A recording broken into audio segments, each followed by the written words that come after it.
kita melakukan pembiayaan total. Artinya begini, kegiatan kebudayaan itu memang harus dibiayai oleh negara. Kegiatan seni itu harus, dan negara itu harus mengalokasikan yang cukup.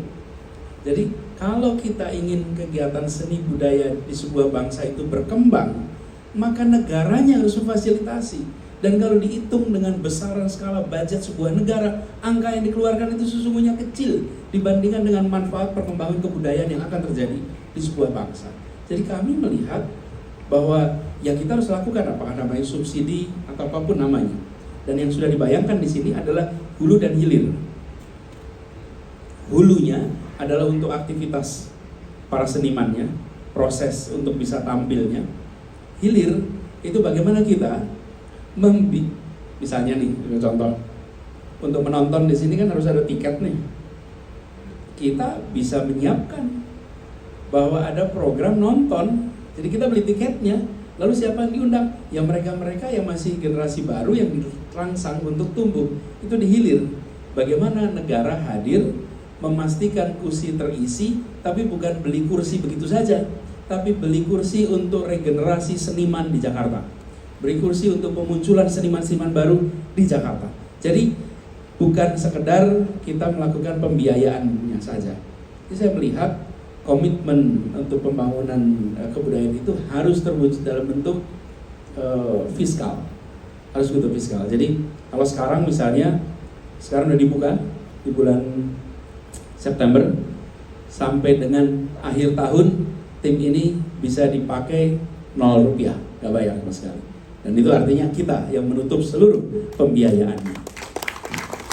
Yang kalau dihitung kira-kira berapa tuh Pak kemarin nilainya? Berapa? 23 miliar. 23 miliar dari sekarang sampai akhir tahun. Nah, kita dalam urusan kesenian dan kebudayaan jangan pelit-pelit dong. Karena kalau pelit-pelit itu apa sih? Seniman dan budaya akan sulit mencari kegiatan pembiayaan. Nah, dan kalau kita lihat di tempat-tempat lain di dunia yang kegiatan seninya tumbuh berkembang, pasti alokasi dari pemerintahnya itu cukup. Nah, kebetulan kami bertugas di pemerintah, kami merasa ini harus dipastikan terus berjalan. Nah, mudah-mudahan ini nanti ke tahun-tahun ke depan komitmen ini bisa dijaga oleh semuanya. Karena kebetulan saya pensiun bulan depan gitu. Jadi kayak bisa ikut zakat tahun depan nih. Kita jagain sama-sama aja supaya alokasinya bisa tetap cukup ke depan.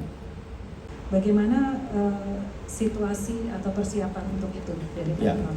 Jadi untuk menjaga itu institusionalisasi. Institusionalisasi itu bentuknya adalah peraturan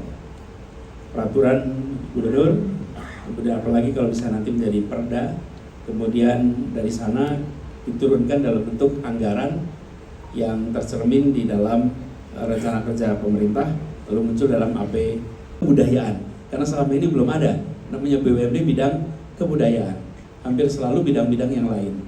Jadi itu Bu Vivi pada institusi peraturan. Nah, institusi peraturan harus dijaganya oleh siapa? Oleh stakeholder semua nih. Satu oleh jajaran DKI, 2 anggota dewan, yang ketiga adalah masyarakat pengguna. Nah, saya berharap kita semua ikut menjaga, karena ini bukan untuk kepentingan 1-2 orang, inilah kepentingan untuk menyiapkan kemajuan seni di Jakarta buat generasi sekarang dan masa depan. Terima kasih sekali.